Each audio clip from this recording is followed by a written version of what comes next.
കർത്താവിന്റെ ഈ പ്രിയപ്പെട്ട സമയമായി ചേർന്ന് ദൈവത്തെ ആരാധിക്കുവാനും ദൈവം നന്നായി നല്ല അവസരത്തെ ഓർത്തി ഞാൻ ദൈവത്തിന് സ്തോത്രം ചെയ്യുന്നു. ആമേൻ. இந்த ஒன்றரை மாதம் கழிந்த பிறகு தேவனுடைய சமூகத்துல வசனமா நிற்பது கர்த்தர் கொடுத்த நல்ல சாக்கியத்துக்காக நான் துதிக்கிறேன். പാസ്റ്റർ ഓർപ്പിച്ച പോലെ ഒരു മുഖവരുടെ ആവശ്യം എനിക്കില്ല. എനിക്ക് നിങ്ങൾ വളരെ പരിചിതരാണ്, ഞാൻ നിങ്ങൾക്കും വളരെ പരിചിതരാണെന്ന് ഇപ്പോൾ വിശ്വസിക്കുന്നു. ஒரு முன்னுரை சொல்ல வேண்டிய அவசியம் இல்லை, உங்களுக்கு என்னை நன்றாக தெரிந்த முகம்தான். ആമേൻ. ஆமென். ഹല്ലേലൂയ. വിശേഷം ഞാൻ പ്രിയ മോളിയെ ഓർത്ത് ദൈവത്തിന് സ്തോത്രം ചെയ്യുന്നു. முக்கியமாக இருந்திருக்கிற நம்மை மொழியை ஓர்த்து நான் தேவனை ஸ்தோத்திரிக்கிறேன். അനേക വർഷങ്ങളായുള്ള ഒരു പരിചയം ഞങ്ങൾ തമ്മിലുണ്ട്. പല വർഷങ്ങളാக നാം இருக்கிற ഒരു ആമേൻ ഉറവ് എங்களுக்குள்ளாக இருக்கிறது. ചെന്നൈയിലായിരുന്നപ്പോൾ ഞങ്ങൾ ആ ഭവനത്തിൽ കടന്നു പോവുകയും പലപ്പോഴും ആന്റിയുമായി ചേർന്ന് പല ഫെലോഷിപ്പ് കൂടുകയും ചെയ്തിട്ടുണ്ട്. അദ്ദേഹത്തിന്റെ ആന്റിയുടെ മകൻ പ്രിയ പാസ്റ്റർ ഷിബിൻ സാമുവൽ ഷിബാനിയുടെ സഹോദരൻ എന്റെ വളരെ അടുത്ത സുഹൃത്താണ്. ഞങ്ങൾ ഒരുമിച്ച് അനേക ശുശ്രൂഷകളൊക്കെ അനേക വേദികളും ചെയ്യാൻ ദൈവം സഹായിച്ചിട്ടുണ്ട്. പ്രിയ ആന്റി ഓർക്കാൻ ദൈവത്തിന് സ്തോത്രം ചെയ്യും. அவருடைய மகளும் எங்களுக்கு நல்ல ஒரு நண்பராக இருக்கும்போது சில ஊழியங்களை செய்திருக்கிறோம். அதை நினைத்து நான் தேவனை துதிக்கிறேன். നമുക്ക് അല്പസമയത്തെ വേദചിന്തയ്ക്കായി നമുക്ക് എബ്രായ ലേഖനം അതിലെ 10-ാമത്തെ അധ്യായം 37 മുതൽ 39 വരെയുള്ള വാക്യങ്ങൾ നമുക്ക് വായിക്കാം. ஆமீன். எபிரேய 10-ாம் அதிகாரம் அதுடைய 37ஆம் வசனம் முதல் 39ஆம் வசனம் வரை நாம் வாசிக்கலாம். ഇനി എത്രയും അല്പകാലം കഴിഞ്ഞിട്ട് വരുവാനുള്ളവൻ വരും, താമസിക്കുകയുമില്ല. എന്നാൽ എന്റെ നീതിമാൻ വിശ്വാസത്താൽ ജീവിക്കും. പിന്മാറുമെങ്കിൽ എന്റെ ഉള്ളത്തിന് അവനിൽ പ്രസാദമില്ല. 39 വായിച്ചു. നാമോ നാശത്തിലേക്ക് പിന്മാറുന്നവരുടെ കൂട്ടത്തിലല്ല, വിശ്വസിച്ച് ജീവരക്ഷ പ്രാപിക്കുന്നവരുടെ കൂട്ടത്തിലത്രേ. ഹല്ലേലൂയ. ഹല്ലേലൂയ. 39ാമത്തെ വാക്യം നാം ഇങ്ങനെ വായിച്ചു. നാമോ നാശത്തിലേക്ക് പിന്മാറുന്നവരുടെ കൂട്ടത്തിലല്ല, വിശ്വസിച്ച് ജീവരക്ഷ പ്രാപിക്കുന്നവരുടെ കൂട്ടത്തിൽ അത്രേ ആകുന്നു. ஆமீன். நாம் 39ஆம் வசனத்தை வாசித்தோம். நாமோ கெட்டு போக பின்வாங்குகிறவர்களாக இராமல் ആത്മാ ഈടേര വിശ്വാസികളായി இருக்கிறோமே. ഹല്ലേലൂയ. പ്രത്യാശയുള്ള ദൈവമക്കൾ കാര്യങ്ങൾ ഉയർത്തി ദൈവത്തെ മഹത്വപ്പെടുത്തുകയാണ്. ആമേൻ. ദൈവത്തെ കരങ്ങൾ ദൈവത്തെ തുതിക്കാമോ? എത്രപേർക്ക് പറയപ്പെട്ടു, ഞാൻ നശിച്ചു പോകുന്നവരുടെ കൂട്ടത്തിലല്ല, പകരമോ വിശ്വസിച്ച് ജീവരക്ഷ പ്രാപിക്കുന്നവരുടെ കൂട്ടത്തിൽ. എത്ര പേർ சொல்ல முடியும், நான் கெட்டு போகிறவருடைய கூட்டத்தில் இருக்கிறவன் அல்ல, ஆமென், நான் ஆமென் அவருடைய ஆத்மா ஈடேற വിശ്വാസികളുടെ ഒരു കൂട്ടമായി இருக்கிறேன். ദൈവമക്കളെ, ഇവിടെ നമുക്ക് രണ്ട് തരത്തിലുള്ള ആൾക്കാരെ കാണാൻ സാധിക്കും. ഒന്നെന്ന് പറയുന്നത് വിശ്വസിക്കുന്നവർ, രണ്ടാമത് പറയുന്നത് പിന്മാറി പോകുന്നവർ. இங்க இரண்டு காரணங்களை நாம் வாசிக்கிறோம். ஒன்று விசுவாசிக்கிறவர்கள், இனி ஒன்று பின்மாறி போகிறவர்கள். ഹല്ലേലൂയ. ബൈബിളിലെ അതിലെ 14 ലേഖനങ്ങളിൽ ദൈവിക മർമ്മങ്ങൾ അടുക്കി വച്ചിരിക്കുന്ന ഒരു ലേഖനമാണ് എബ്രായ ലേഖനം എന്ന് പറയുന്നത്. வேத புத்தகத்திலே 14 நிருப புத்தகங்கள் இருக்கிறது. அதாவது தேவனுடைய பல ரகசியங்களை பூட்டப்பட்டு கரம் வைத்திருக்கிற ஒரு நிருப புத்தகம் தான் எபிரேய நிருப புத்தகம். ഈ എബ്രായ ലേഖനം പലതരത്തിലുള്ള ശോധനകളിലൂടെ ചരിത്രത്തിൽ കടന്നു പോയത് നമുക്ക് കാണുവാൻ സാധിക്കും. இந்த எபிரேய புத்தகத்தை வாசிக்கும்போது பல சோதனைகளுக்குள்ளாக இங்க இருக்கிற சபை கடந்து போனது. കാരണം ഹല്ലേലൂയ, ദൈവസഭയ്ക്കുള്ള അനേക വാണിംഗുകൾ പരിശുദ്ധാത്മാവ് ഈ ലേഖനത്തിനകത്ത് ഒരുക്കിയിട്ടുണ്ട്. ஏனென்றால் பரிசுத்த ஆவியானவர் சபைக்கு பல எச்சரிக்கையான சத்தத்தை அதிகமாக இந்த வேத புத்தகத்தில் கொடுத்திருக்கிறார். ഇതിന്റെ ഓതർഷിപ്പ് അല്ലെങ്കിൽ ഇത് ആരും എഴുതിയത് ചിന്തിച്ചു കഴിഞ്ഞാൽ അനേകം തർക്കങ്ങൾ നമുക്ക് അത് കാണുവാൻ സാധിക്കും. இந்த புத்தகத்தை யார் எழுதினார்கள் என்ற காரியத்தை வாசிக்கும் பொழுது அது யார் எழுதினால தெரிவு பார்க்க முடியாது. ഇത് ബർണബാസ് എഴുതി, ചിലർ പറയുന്നു അപ്പൊല്ലോസ് എഴുതി, ചിലർ പറയുന്നു പ്രിസ്കില്ല എഴുതി. ഹല്ലേലൂയ. എന്നാൽ ഞാൻ ഉൾപ്പെടെ അനേകം ആൾക്കാർ വിശ്വസിക്കുന്നു ഇത് പൗലോസിനാൽ എഴുതപ്പെട്ടത്. ஆமென். சிலர் சொல்லுகிறார்கள் பர்னபாஸால் எழுதப்பட்டது, பிரிஸ்கில்லாவால் எழுதப்பட்டது, அப்போலோவால் எழுதப்பட்டது. ஆனால் நாம் விசுவாசிக்கிற எனக்கு அது கர்த்தர் வெளிப்படுத்திய காரியம் பவுலால் எழுதப்பட்டிருக்கலாம். എന്നാൽ മനുഷ്യൻ ഓതർ ആരായിരുന്നാൽ നാം വിശ്വസിക്കുന്നു സകല വചനവും ദൈവത്തിന്റെ ആത്മാവിന്റെ ശ്വാസകാരണമായതാണ്. எந்த ஒரு மனிதன் வசனத்தை எழுதினாலும் நாம் விசுவாசிக்க வேண்டும். கர்த்தருடைய வசனம் எல்லாம் கர்த்தருடைய சுவாசத்தினாலே பரிசுத்த ஆவியானவரால் கொடுக்கப்பட்டது. ഹല്ലേലൂയ. ഒന്നാം നൂറ്റാണ്ടിൽ പോലും വലിയ ചലനം ഉണ്ടാക്കിയ ഒരു ലേഖനമാണ് എബ്രായ ലേഖനം. ஒன்றாம் நூற்றாண்டிலே பெரிய ஒரு அசைவை கொடுத்த நிருப புத்தகம் தான் எபிரேய புத்தகம். നമുക്കറിയാം, ഒന്നാം നൂറ്റാണ്ടിൽ യഹൂദ മതം രൂപമുണ്ടായി, അതുപോലെ തന്നെ ക്രിസ്തീയ മതം അവിടെ രൂപപ്പെട്ടു വന്നു. ஆமென். ஒன்றாம் நூற்றாண்டில் யூத மதமும் உண்டானது, அங்கே கிறிஸ்துவ மதமும் அங்கே ஒன்றான காலத்தில் ആൾക്കാരുടെ വലിയ കൺഫ്യൂഷൻ ആയിരുന്നു, യഹൂദ മതവും ക്രിസ്ത്യൻ മതവും തമ്മിലുള്ള വ്യത്യാസം എന്താണ്. அன்றைய காலங்களிலே யூத மதத்தோடும் கிறிஸ்துவ மதத்தோடும் ஆமென் மிகவும் வளர்ந்து கொண்டு போகிற நிலைமையில் இருந்தபோது பலருக்கும் பலவிதமான சங்கடமான குழப்பங்கள் வந்தது. இரண்டு மதங்களுக்கும் உள்ள வித்தியாசம் என்ன? എന്നാൽ ഈ രണ്ട് മതങ്ങളെ തമ്മിൽ വേർതിരിക്കുന്ന ഏറ്റവും പ്രധാനപ്പെട്ട ഘടകം യേശു ക്രിസ്തുവാണെന്ന് ഈ ലേഖനം വ്യക്തമായി വിളിച്ചു പറയുന്നു. ஆனால் இந்த ரெண்டு மதத்துக்கும் பெரிய ஒரு வித்தியாசத்தையும் வேறுபாடையும் கொடுக்கிறது என்ன என்றால் இயேசு கிறிஸ்து என்கிற அனுபவம். ഹല്ലേലൂയ. ഹല്ലേലൂയ. ആർക്ക് എഴുതപ്പെട്ടു എന്ന് ചോദിച്ചാൽ പ്രധാനമായിട്ടും യഹൂദന്മാർക്കായി എഴുതിയ ഒരു ലേഖനമാണ് എബ്രായ ലേഖനം. இது யாரால் எழுதப்பட்டது என்றால் இது எபிரேயருடைய யூத மக்களுக்காக எழுதப்பட்டதாக இருக்கிறது. ഇതൊക്കെ എന്തിനു പറയുന്നു എന്ന് വെച്ച് കഴിഞ്ഞാൽ നമ്മൾ വായിച്ച വാക്യം മനസ്സിലാക്കണമെങ്കിൽ ഈ കാര്യങ്ങൾ നാം വ്യക്തമായി അറിഞ്ഞേണ്ടതുണ്ട്. நான் இது எதற்கு சொல்கிறேன் என்றால் நீங்கள் வாசித்த வசனம் நீங்கள் நன்றாக புரிந்து கொள்ள வேண்டும் என்றால் இந்த வசனம் வாசித்தால் தெரியும். അന്നത്തെ കാലത്തുണ്ടായിരുന്ന പ്രധാനപ്പെട്ട യഹൂദന്മാരിൽ ഒരു കൂട്ടമായിരുന്നു. അവർ യേശുക്രിസ്തുവിന്റെ കാലത്ത് ജീവിച്ചവരായിരുന്നെങ്കിലും അവർ പാലസ്തീന് പുറത്ത് ജീവിച്ച ഒരു കൂട്ടം യഹൂദർ. அதாவது அந்த காலங்களில் இயேசு கிறிஸ்து இருக்கும்போது யூத மக்கள் வளர்ந்து வந்தார்கள், ஜீவித்து வந்தார்கள். ஆனால் சில யூத மக்கள் பாலஸ்தீனில் இருக்கிற அந்த ஏரியா வந்து தேசத்துல அந்த பங்குல அவர்கள் உயிரோடு இருந்தார்கள். നമുക്കറിയാം യേശുക്രിസ്തു പലസ്തീൻ രാജ്യം വിട്ട് പുറത്ത് പോയിട്ടില്ല, പുറത്ത് പോയി പ്രസംഗിച്ചിട്ടില്ല. அதாவது இயேசு கிறிஸ்து அந்த பாலஸ்தீன பிரதேசத்திலிருந்து வெளியே கடந்து போகவில்லை, அங்கிருந்து வெளியே கடந்து பிரசங்கிக்கவும் இல்லை. എന്നാൽ ഹല്ലേലൂയ പരിശുദ്ധാത്മാവ് ശിഷ്യന്മാരുടെ മേൽ വന്നപ്പോൾ അവർ എന്ത് ചെയ്തു? പലസ്തീൻ വിട്ട് പുറത്ത് പോവുകയും യേശുക്രിസ്തുവിന്റെ വചനം ലോകത്തെമ്പാടും സുവിശേഷിക്കുവാനിടയാക്കുകയും ചെയ്തു. ஆனால் இயேசு கிறிஸ்துவின் சீஷர்களை பரிசுத்தாவியானவர் வந்தபொழுது சீஷர்கள் அந்த இடத்திலிருந்து அவர்கள் பல தேசங்களில் சென்று இயேசு கிறிஸ்துவின் நிறைவேற்றினார்கள். ശിഷ്യന്മാർ സുവിശേഷം പറഞ്ഞത് കേട്ട് രക്ഷിക്കപ്പെട്ട ഒരു കൂട്ടം യഹൂദന്മാരെ നമുക്ക് ഈ പുസ്തകത്തിൽ കാണുവാൻ സാധിക്കും. இயேசு கிறிஸ்துவின் வார்த்தைகளை கேட்டு ரட்சிக்கப்பட்டு இயேசு கிறிஸ்துவை ஏற்றுக்கொண்ட யூத ஜனத்துடைய ஒரு கணக்கை எபிரேய புத்தகத்தில் நாம் பார்க்க முடியும். അതിൽ ആ യഹൂദന്മാരുടെ പ്രത്യേകത എന്നാന്ന് വെച്ച് കഴിഞ്ഞാൽ അവർ യഹൂദ മതം വിടുകയും ചെയ്തു, എന്നാൽ പൂർണ്ണമായി ക്രിസ്തു മതത്തിൽ അവർ എത്തിയിട്ടുമില്ല. அதாவது அவர்களை பார்க்கும்போது யூத மதத்திலிருந்து அவர்கள் பூர்ணமாக விட்டிருந்தார்கள், ஆனால் இயேசு கிறிஸ்துவுக்குள்ள அவர்களுக்கு அனுபவத்தில் அதிகமாக சேரமாக இருந்தார்கள். അങ്ങനെ സംശയത്തിന്റെ മുന്നിൽ നിന്ന് പഴയ മതം വിടാൻ മടിച്ചു നിന്നാൽ എന്നാൽ പുതിയ ക്രിസ്തുമതത്തിലേക്ക് വരാൻ ആഗ്രഹിച്ചു നിന്ന ആ യഹൂദ ക്രിസ്ത്യാനികളോട് പരിശുദ്ധാത്മാവ് വിളിച്ചു പറയുന്നു, യേശു ക്രിസ്തു നിങ്ങളുടെ ന്യായപ്രമാണത്തെക്കാൾ വലിയവനാണ്. அதாவது யூத மதத்தை விட்ட அந்த யூதர்களோடு இந்த வசனம் தெளிவாக சொல்கிறது, கிறிஸ்துவுக்குள்ளாக அவர்களை நடக்காதபடிக்கு ஏதோ அவர்களை பிடித்து பின்மாற்றிக் கொண்டிருக்கும் பொழுது அவன் இந்த நிருபுத்தகத்தை தெளிவாக சொல்லும் நியாயப்பிரமாணத்தை அவன் இயேசு கிறிஸ்துவாக கர்த்தர் நிறைவேற்றி இருக்கிறார். ஹல்லேலூயா. നിങ്ങളുടെ മോശേക്കാൾ വലിയവനാണ് യേശു ക്രിസ്തു. அதாவது உங்களுடைய அவன் பிரதானமாய் இருக்கிற மோசேயை காட்டிலும் இயேசு கிறிஸ்து பெரியவராய் இருக்கிறார். ഒന്നാം അധ്യായം വായിക്കുമ്പോൾ നമുക്ക് കാണാം ദൂതന്മാരെക്കാൾ ശ്രേഷ്ഠനാണ് യേശു ക്രിസ്തു. ஒன்றாம் அதிகாரத்தை வாசிக்கும்போது தூதன் அவன் மாத்தை காட்டிலும் இயேசு கிறிஸ்து பெரியவராய் இருக்கிறார். ഹല്ലേലൂയ. അങ്ങനെ കൊടിയ പീഡനം അനുഭവിച്ചുകൊണ്ട് യഹൂദമതത്തിൽ തന്നെ നിൽക്കണമോ അതോ വീണ്ടും ക്രിസ്തുവിനോട് ചേർന്ന് നിൽക്കണമോ എന്ന് സംശയിച്ചു നിന്ന യഹൂദന്മാരെ ബലപ്പെടുത്തുവാൻ പരിശുദ്ധാത്മാവ് ഈ ലേഖനം എഴുതി. அதாவது பல கஷ்டங்களுக்குள்ளாக கடந்து போன யூத ஜனங்கள் நாங்கள் கிறிஸ்து மதத்தோடு சேரணுமா இல்ல பழைய மதத்தோடு நிற்க வேண்டுமா என்கிற காரியத்தை மாற்றி அமைத்த ஒரு அனுபவமாக இருந்தது இந்த நிருப புத்தகம். അതിലെ 10-ാമത്തെ അധ്യായം പ്രത്യേകിച്ച് 26-ാമത്തെ വാക്യം മുതൽ നാം താഴോട്ട് വായിക്കുമ്പോൾ അവിടെ പറയുന്നു, സത്യത്തിന്റെ പരിജ്ഞാനം ലഭിച്ച ശേഷം നാം മനഃപൂർവ്വം പാപം ചെയ്താൽ പാപങ്ങൾക്ക് വേണ്ടി ഇനി ഒരു യാഗവും ശേഷിക്കാതെ ന്യായവിധിക്കായി ഭയങ്കരമായ ഒരു പ്രതീക്ഷയും എതിരാളികൾ ദഹിപ്പിക്കാനുള്ള ക്രോധാഗ്നിയുമേ ഉള്ളൂ. எபிரேயர் 10-ஆம் அதிகாரம் 26-ஆம் வசனம் சொல்கிறது, சத்தியத்தை அறியும் அறிவை அடைந்த பின்பு நாம் மனப்பூர்வமாய் பாவம் செய்கிறவர்களாய் இருந்தால் பாவங்களை நிமித்தம் செலுத்தத்தக்க வேறொரு பலி இல்லாமல் நியாய தீர்ப்பு வரும் என்று பயத்தோடு எதிர்பார்த்துதலும் விரோதிகளை பட்சிக்கும் கோபாக்கினியுமே இருக்கும். ഹല്ലേലൂയ. ഹല്ലേലൂയ. 32-ാമത്തെ വാക്യം നോക്കുമ്പോൾ അടുത്തൊരു കൂട്ടം യഹൂദന്മാരെ കാണുവാൻ സാധിക്കും. വലിയ പീഡനം, അതായത് അവരുടെ സാധനങ്ങൾ വരെ എന്ത് ചെയ്യപ്പെടുന്നു, കൊള്ള ചെയ്യപ്പെടുന്ന ഒരു അവസ്ഥയിലൂടെ കടന്നു പോകുന്ന യഹൂദന്മാരെ നമുക്ക് 32-ാമത്തെ വാക്യത്തിൽ നമുക്ക് കാണുവാൻ സാധിക്കും. 32-ஆம் வசனத்தை வாசிக்கும்போது யூத மக்களுடைய பல காரியங்கள் கொள்ளையடித்து போகிற அனுபவத்தை பார்க்கிறோம். அதை வாசித்தால் நமக்கு தெரிய வரும். ഹല്ലേലൂയ.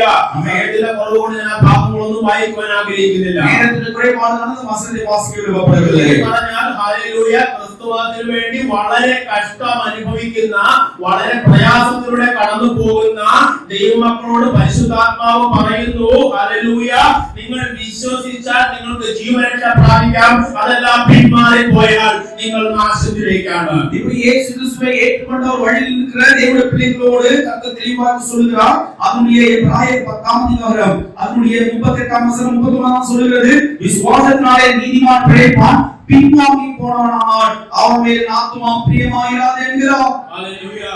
ദൈവങ്ങളെ പരിശുദ്ധാത്മാവ് തരുന്ന ഒരു വലിയ വാണിംഗ് ആണ് ഈ വേദഭാഗം എന്ന് പറയുന്നത്. പരിശുദ്ധാത്മാവ് തെളിവായി കൊടുക്കുന്ന ഒരു എച്ചരിക്കയുടെ ശബ്ദമാണ് இந்த വചനം. പരിശുദ്ധാത്മാവേ എന്നോട് സംസാരിക്കണമേ, എന്റെ ഹൃദയത്തെ ശുദ്ധീകരിക്കണമേ എന്ന് പറഞ്ഞിരിക്കുന്നവരുടെ ഹൃദയത്തിൽ ഈ വചനം പ്രവർത്തിക്കും. ദൈവം നമ്മളെ ശുദ്ധീകരിക്കും. പരിശുദ്ധാത്മാവേ എന്നോട് பேசுங்க, ഹൃദയത്തെ ശുദ്ധീകരിക്കുക എன்ற அந்த சிந்தனையோடு இருக்கிறவர்களோடு இந்த வசனம் உங்களோடு பேசும். നമുക്കറിയാം, വാണിംഗുകൾ നമ്മൾ നോക്കാതെ മുന്നോട്ട് പോയി കഴിഞ്ഞാൽ അപകടം ഉണ്ടാകും. எச்சரிக்கையை நாம் மிகவும் அசால்ட்டாக எடுத்து முன்பாக கடந்து சென்றால் மிகவும் ஒரு பிரச்சனைக்குள்ளாக கொண்டு போய் விடுவிடும். യാത്രകളെ ഒന്ന് അലർട്ട് ചെയ്യുവാൻ വേണ്ടിയാണ് പലപ്പോഴും വാണിംഗ് ബോർഡുകൾ കാണുന്നത്. நம்முடைய பயணத்தில் பல எச்சரிக்கையுடைய காரியங்களை சொல்வதற்காக தான் சில சைன் போர்டுகளை முன்பாக ரோடில் வைக்கிறார்கள். ദൈവങ്ങളെ ഞാൻ പറയട്ടെ, ഹല്ലേലൂയ, ഈ ക്രിസ്തീയ ജീവിതത്തിലുള്ള ഒരു വലിയ വാണിംഗ് ഇവിടെ പരിശുദ്ധാത്മാവ് തരുന്നു. ഹല്ലേലൂയ, നമ്മുടെ ഓട്ടത്തിൽ ഒരു പിന്മാറ്റം ഉണ്ടാകുവാൻ സാധ്യതയുണ്ട്. ஆமென். கிறிஸ்துவ வாழ்க்கையில ஓடிக்கொண்டிருக்கிற எல்லா ஜனத்தோடும் கர்த்தர் தெளிவாக எச்சரிக்கையின் சத்தத்தை கொடுக்கிறார். நாம் பின்வாங்கி போகிற பல சூழ்நிலைகளுடைய வாழ்க்கையில நேரில் கடந்து வரலாம். ഹല്ലേലൂയ, എബ്രായലേഖനം മനസ്സിരുത്തി നിങ്ങൾ പഠിച്ചു കഴിഞ്ഞാൽ നമുക്ക് മനസ്സിലാകും, ഹല്ലേലൂയ, പിന്മാറി പോകുവാനുള്ള ഒരു സാധ്യത ഒരു ദൈവ പൈതലിന്റെ ജീവിതത്തിൽ വളരെ കൂടുതലാണ്. அதாவது எபிரேயர் நிருபத்தில் நம்ம தெளிவாக ஆழமாக வாசித்தால் கிறிஸ்துவுக்குள்ளாக கடந்து வந்திருக்கிற தேவனுடைய பிள்ளை பின்வாங்கி போகிற விதமான சூழ்நிலை அதிகமான வாழ்க்கையை கடந்து வரும். ഹല്ലേലൂയ. നമ്മൾ അതിനെ തിയോളജിക്കലി അപ്പോസ്റ്റസി എന്ന് പറയുന്ന ഒരു വാക്ക് കൊണ്ടാണ് വിളിക്കുന്നത്. തിയോളജിക്കലാக അപ്പോസ്റ്റലി എന്ന വാക്കുകൾ சொல்லுகிறோம். അപ്പോസ്റ്റസി എന്ന് പറയുന്ന വാക്കിന്റെ അർത്ഥം എന്ന് പറയുന്നത് hallelujah, falling away from the faith or falling away from God. அதனுடைய அர்த்தம் என்னவென்றால் நாம் விசுவாசத்திலிருந்து விழுந்து போகிறது, இல்லை என்றால் தேவனை விட்டு மாறி போவது. ഞാൻ പറയട്ടെ, ഹല്ലേലൂയ, പിന്മാറ്റമോ അല്ലെങ്കിൽ ഒരു ദൈവ പൈതൽ ഹല്ലേലൂയ ദൈവത്തിൽ നിന്ന് മാറി പോകാനുള്ള സാധ്യത ഒന്നുമില്ല. നിങ്ങൾ ഒരിക്കൽ ഹല്ലേലൂയ വിശ്വാസത്തിൽ വന്നു കഴിഞ്ഞാൽ എങ്ങനെ വേണോ ജീവിക്കാം, ഏത് പാപത്തെ വേണോ ആസ്വദിച്ച് ജീവിക്കാം, എങ്ങനെ ക്രമം കെട്ട് വേണോ ജീവിക്കാം. നിങ്ങൾ സ്വർഗത്തിൽ പോകുമെന്ന് പറയുന്ന ചില റോങ് ടീച്ചിങ്സ് 1ആം നൂറ്റാണ്ട് മുതൽ ഇന്ന് 2025 വരെ നിൽക്കുന്നു. அதாவது ஒரு கிறிஸ்துவ வாழ்க்கைக்குள்ளாக இருக்கிறவனுக்கு நீங்கள் மாறி போனாலும் பின்வாங்கி போனாலும் கர்த்தரை நேசிக்கிறார், நீங்கள் பரலோகத்துக்கு செல்ல முடியும் என்கிற நல்ல உபதேசங்களை கொடுக்கிற பல உபதேசங்கள் 1ஆம் நூற்றாண்டு முதல் இப்பொழுது இருக்கிறது. அது தவறான வழி நடத்துகிற உபதேசமாக இருக்கிறது. ഒരിക്കൽ നിങ്ങൾ കൃപയിൽ വന്നു കഴിഞ്ഞാൽ പിന്നെ പേടിക്കണ്ട. നിങ്ങൾ എങ്ങനെ വേണോ ജീവിച്ചോ, നിങ്ങൾ എങ്ങനെ നശിച്ചു പോയാലും കുഴപ്പമില്ല, യേശു ക്രിസ്തു നിങ്ങളെ സ്വർഗ്ഗത്തിൽ കൊണ്ടുപോകും. அதாவது இந்த காலங்களிலே பல உபதேசங்கள் சொல்கிறது, நீ கிருபைக்குள்ளாக வந்து விட்டால் நீ எப்படி வேண்டுமென்றாலும் வாழலாம், அந்த கிருபையில இருக்கிற வரையிலும் கர்த்தர் உன்னை எந்த விதத்திலும் தள்ளிவிட மாட்டார் என்கிற கள்ள உபதேசங்கள் நேரத்திலே நடந்து கொண்டிருக்கிறது. ഒരു ദൈവദാസൻ നിലയ്ക്ക് ഞാൻ നിങ്ങളോട് പറയട്ടെ, അത് പിശാചിന്റെ ഉപദേശമാണ്. பிரியமானவர்களே, கர்த்தருடைய வசனத்தை வைத்து நான் சொல்லுகிறது பிசாசுடைய உபதேசமாக இருக்கிறது. ഹല്ലേലൂയ, യേശു ക്രിസ്തു തന്റെ രക്തത്താൽ നമ്മെ വിലയ്ക്ക് വാങ്ങിയിട്ടുണ്ടെങ്കിൽ, യേശു ക്രിസ്തു നമ്മുടെ രക്തത്താൽ നമ്മെ വിലയ്ക്ക് വാങ്ങിയിരുന്നോ, നാം നേരത്തെ പാസ്റ്റർ പറഞ്ഞു കേട്ടതുപോലെ ഹല്ലേലൂയ, ദൈവിക സമാധാനത്തിൽ നടന്നു ജീവിച്ച നമ്മെ യേശു ക്രിസ്തുവിലൂടെ ദൈവം ദൈവിക സമാധാനത്തിൽ കൊണ്ടുവന്നിട്ടുണ്ടെങ്കിൽ, அதாவது நாம் முன்பாக வாசித்தது போல கிறிஸ்துவுக்குள்ளாக நீதிமான்களாக்கப்பட்டிருக்கும் பொழுது அவருடைய இரத்தத்தினாலே நமக்கு சமாதானத்துக்குள்ளாக நாம் கடந்து இருக்கிறோம். അതിൽ ഒരു പ്രമാണത്തിലുള്ള ഒരു ജീവിതം ദൈവത്തിന്റെ ആത്മാവ് നമ്മൾ ആഗ്രഹിക്കുന്നു. தேவனே நல்ல ஒரு பிரமாணத்துக்குள்ளாக சட்டங்களுக்குள்ளாக இருக்கிற கிறிஸ்துவ வாழ்க்கையை கர்த்தர் நமக்குள்ளாக விருப்பப்படுகிறார். ഈ വചനം നമ്മെ ഓർമ്മിപ്പിക്കുന്നു, പിന്മാറി പോകാൻ സാധ്യതയുണ്ട്. പിന്മാറ്റത്തിന്റെ റിസൾട്ട് എന്ന് പറഞ്ഞൊരു ഡിസ്ട്രക്ഷൻ ആണ്. ஆமென். இந்த வசனத்தை குறித்து ஒரு எச்சரிக்கையின் சத்தமாக நம்மோடு பேசுகிறது. நீங்கள் பின்வாங்கி போவதற்கான அதிகமான வாய்ப்புகள் இருக்கிறது, ஆனால் பின்வாங்கி போனால் அது உங்களுக்கு மிகுந்த கேடு உண்டாக்கும் என்று வசனம் சொல்லுகிறது. ഹല്ലേലൂയ. ഹല്ലേലൂയ. പാസ്റ്ററിനോട് ഇന്ന് മെസ്സേജ് രാത്രി 9 മണിയായപ്പോൾ ഇന്ന് വചനം ശുശ്രൂഷിക്കണം. ഞാൻ എന്റെ സോഫയിൽ ഇങ്ങനെ ചിന്തിച്ചപ്പോൾ ആരുടെ എന്റെ ഹൃദയത്തിൽ വന്ന ഒരു വേദഭാഗമാണ് ഞാൻ നിങ്ങളുമായി ഷെയർ ചെയ്യുന്നത്. வசனத்தை ஆமென் செய்ய வேண்டும் என்கிறது அவன் மெசேஜ் பார்க்கும்போது கர்த்தர் சொல்லுகிற ஒரு கர்த்தரின் காட்டின வசனமாக இருக்கிறது. പിന്മാറ്റത്തിലേക്ക് പോകുന്ന ചില ഹൃദയങ്ങളോട് ദൈവത്തിന്റെ ആത്മാവിന്റെ പകൽക്കാലം പറയുന്നു, ഹല്ലേലൂയ, ദൈവ പൈതലേ, ഹല്ലേലൂയ, യേശുവിന്റെ രക്തത്താൽ വീണ്ടെടുക്കപ്പെട്ടിട്ട് ഒരിക്കൽ സത്യത്തിന്റെ പരിജ്ഞാനം നീ പ്രാപിച്ചിട്ട് മടങ്ങിപ്പോയാൽ നിന്റെ അവസാനം നാശമാണ്. പ്രിയമാനവர்களே, இன்று பலரும் பலவிதமான பிரச்சனைகளால் நெருக்கத்தினாலே இயேசுவை விட்டு பின்வாங்கி போகிற அனுபவம் யாரும் வந்திருந்தால் நீங்கள் பின்வாங்கி போனால் உங்களுக்கு கிடைக்கிற பலன் என்னவென்றால் அது நாசத்திலேக்கும் உங்களை அழிவிலேக்கும் கொண்டு போகிறதா இருக்கிறது. ഹല്ലേലൂയ. നമുക്കറിയാം, അപ്പോസ്റ്റസി അല്ലെങ്കിൽ ഈ പിന്മാറ്റം എന്ന് പറയുന്നത് പല വിധത്തിലുണ്ട്. അപ്പോസ്റ്റസി എന്നാൽ പിന്മാറ്റങ്ങൾ എന്ന് சொல்வது പല ഘട്ടങ്ങളിൽ നമ്മൾ பார்க்க முடியும். ചിലർ ഞാൻ പറയട്ടെ, വിശ്വാസം വേണ്ട, സഭ വേണ്ട, പാസ്റ്റർ ഉപദേശം വേണ്ട, ബൈബിൾ വേണ്ട എന്നെല്ലാം പറഞ്ഞിട്ട് പൂർണ്ണമായി പിന്മാറി പോയി ജീവിക്കുന്ന അനേകരുണ്ട്. ആമേൻ. ചിലർ എനിക്ക് സഭ വേண்டாം, ആമേൻ, സഭയുടെ പാസ്റ്റർ വേண்டாം, സഭയുടെ കുടുംബങ്ങൾ വേண்டாം, நான் முழுவதுமாக விட்டு பின்மாறி போய் வாழ விரும்புகிறேன் போகிற ஒரு கூட்டம் இருக்கிறது. അങ്ങനെയുള്ള അനേകരെ എനിക്കറിയാം. அப்படிப்பட்ட അനേകരെ എനിക്ക് தெரியும். അവർ പലപ്പോഴും സ്നാനപ്പെട്ടവരാണ്, പക്ഷെ അവർക്ക് ദൈവമായിട്ടോ ദൈവസഭയായിട്ടോ ഈ വേദപുസ്തകമായിട്ടോ യാതൊരു ബന്ധവുമില്ല. ஆனால் அவர்கள் ஞானஸ்நானம் பெற்றவர்கள் தான். ஆனால் இந்த தேவனுடைய சபையோடோ இல்லை சபையில் இருக்கிற தேவனுடைய வசனத்தோடோ அவர்கள் எந்த ஒரு தொடர்பும் இல்லாமல் பிரிந்து வாழ்கிற அனுபவமாக இருக்கும். இதனோட പറയട്ടെ, എന്റെ ദൈവമക്കളെ, ഹല്ലേലൂയ, ഒരു 25 വയസ്സുള്ള ഒരു പെന്തക്കോസ് യുവാവിന്റെ വീഡിയോ ഞാൻ ഹല്ലേലൂയ 2 ആഴ്ച മുമ്പ് കാണുവാനിടയായി. ஆமென், ஆமென். இது ஒரு பெந்தக்கோஸ்துக்குள்ளாக கடந்த 25 വയസ്സുള്ളവരുடைய ஆமென் ഒരു വീഡിയോவை ഞാൻ பார்த்தேன். ഹല്ലേലൂയ. ജ്ഞാനസ്നാനം സ്വീകരിച്ച് സൺഡേ സ്കൂളിൽ 12 വർഷം പഠിച്ച ഒരു പെന്തക്കോസ് കുടുംബത്തിൽ ജനിച്ചു വളർന്ന ആ യുവാവ് ഇപ്പോൾ ന്യൂസിലാൻഡിലോ അയർലൻഡിലോ എവിടെയാണെന്ന് എനിക്ക് അറിയത്തില്ല, അവിടെ ഇരുന്ന് ദൈവമില്ല എന്ന് പ്രസംഗിക്കുകയാണ്. அதாவது ஆமென், இயேசு கிறிஸ்துவோடு சண்டே ஸ்கூலில் 12 வருஷமாக படித்த மகன் அவன் இப்போது வெளிநாட்டிலே பின்வாங்கி போய் நியூசிலாந்து பிரதேசம் நினைக்கிறேன் அங்கே போய் அவன் பிரசங்கிக்கிறான், இந்த உலகத்திலே கடவுள் இல்லை.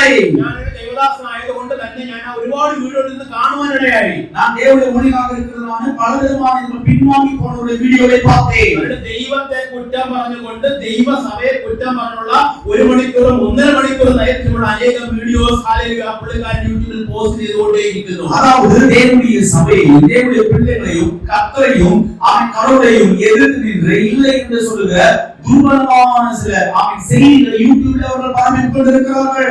അത് കണ്ട് ഞാൻ ഒരുപാട് ഭാരപ്പെടാനും ഞാൻ എന്റെ ഏഞ്ചലുമായിട്ട് ആ വിഷയം ഷെയർ ചെയ്യാനിടയായി. அவன் அதை பார்த்த பொழுது என்னோட மனைவியோடு நான் சேர்ந்து அதை பங்கிட்டு மிகவும் சோர்வடைந்தேன். ദൈവമക്കളെ, നമ്മുടെ കുഞ്ഞുങ്ങളെ ഓർത്തിട്ട് നാം ഒരുപാട് പ്രാർത്ഥിക്കണം. പ്രിയമാനവരേ, നമ്മുടെ പിള്ളേരെ നിனைத்து நமக்காக நீங்கள் ஜெபிக்க வேண்டும். വിദേശ രാജ്യത്ത് അവർ ചെല്ലുമ്പോൾ അവരെ കാത്തിരിക്കുന്നത് ഏക്തിസ്റ്റ് ഉപദേശങ്ങളും ദൈവമില്ലായ്മ ഉപദേശങ്ങളും ഈ ലോകത്തിന്റെ ടീച്ചിങ്ങുകളുമാണ്. அதாவது இந்த இடத்துல இன்னொரு வெளிநாட்டு பிரதேசம் கடந்து போகும்போது அந்த பிள்ளைகளுக்கு வருகிற உபதேசம் என்னவென்றால் கடவுள் இல்லை, ஆமென், அப்படிப்பட்ட தேவன் இல்லை என்ற உபதேசத்துக்காக அவர்கள் கடந்து போகிறார்கள். ഞാൻ ഉൾപ്പെടെയുള്ള നമ്മുടെ മാതാപിതാക്കളോട് ഞാൻ പറയട്ടെ, ഹല്ലേലൂയ, നമ്മുടെ കുഞ്ഞുങ്ങളുടെ മേൽ നമ്മൾ ഓവർ കോൺഫിഡൻസ് വെക്കാതെ അവർ ദൈവത്തിന്റെ വചനത്തിൽ അവരെ വളർത്തിയെടുക്കേണ്ട ഉത്തരവാദിത്വം ദൈവം നമ്മളെ ഏൽപ്പിച്ചിരിക്കുന്നു. പ്രിയമാനവர்களே, நீங்கள் உங்களுடைய பிள்ளைகள் மேல் அதிகமான கான்ஃபிடன்ஸ் வைக்காமல் கர்த்தர் அவர்களால் நடத்துகிற பெரிதான ஒரு கடமையை பெற்றோர்களாக உங்களுக்கு கொடுத்திருக்கிறார். அவர்கள் தேவனுடைய பயத்தை நடத்துவதாக நீங்கள் இருக்கிறார். ഹല്ലേലൂയ,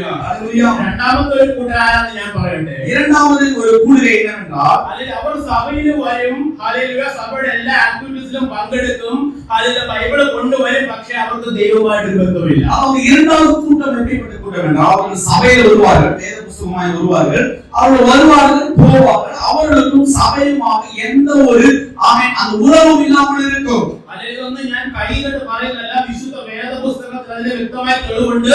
നമ്മുടെ സമൂഹത്തിൽ നോക്കിയാൽ നമുക്ക് അങ്ങനെയുള്ളവരെ കാണുവാൻ സാധിക്കും. நான் என்னுடைய சுயமாக சொல்லவில்லை, வேத புத்தகத்திற்கான தெளிவு இருக்கிறது, அதை படித்துவிட்டு தான் சொல்கிறேன். ഞാൻ പറയട്ടെ, ഞാൻ നേരത്തെ പറഞ്ഞ ആദ്യ ഗ്രൂപ്പിനേക്കാൾ ഡേഞ്ചറാണ് ഇപ്പോൾ പറഞ്ഞ രണ്ടാമത്തെ ഗ്രൂപ്പ്. அதாவது நான் முதலாவது சொன்ன ஒரு கூட்டத்தை காட்டிலும் இரண்டாவது சொன்ன இந்த பின்வாங்கி போகிற இந்த கூட்டம் மிகவும் அபாயகரமான ஒரு கூட்டமாக இருக்கிறது. അവരെ ഓർത്ത് ചിലപ്പോൾ നമ്മൾ പ്രാർത്ഥിക്കും, ഹല്ലേലൂയ, അവരെ തിരിച്ചു കൊണ്ടുള്ള പല കാര്യങ്ങൾ നമ്മൾ ചെയ്യും. പക്ഷേ രണ്ടാമത്തെ കൂട്ടർ പിന്മാറ്റത്തിലാണെന്നുള്ള കാര്യം പലപ്പോഴും മാതാപിതാക്കൾ പോലും അറിയത്തില്ല. அதாவது மற்றவர்களை நாம் எப்படியாவது சபைக்குள்ளாய் கூட்டிக் கொண்டு வரலாம், ஆனால் சபையில வந்து ஆமென் மிகவும் மர்மமான முறையில் பின்வாங்கி போயிருக்கிற பெற்றோர்களுக்கும் தெரியாது. ஆனால் அப்படியே ஆளை கண்டுபிடித்து மீண்டுமாக கர்த்தருக்குள் கொண்டு வருவது மிகவும் கடினமான ஒரு விஷயமாக இருக்கிறது.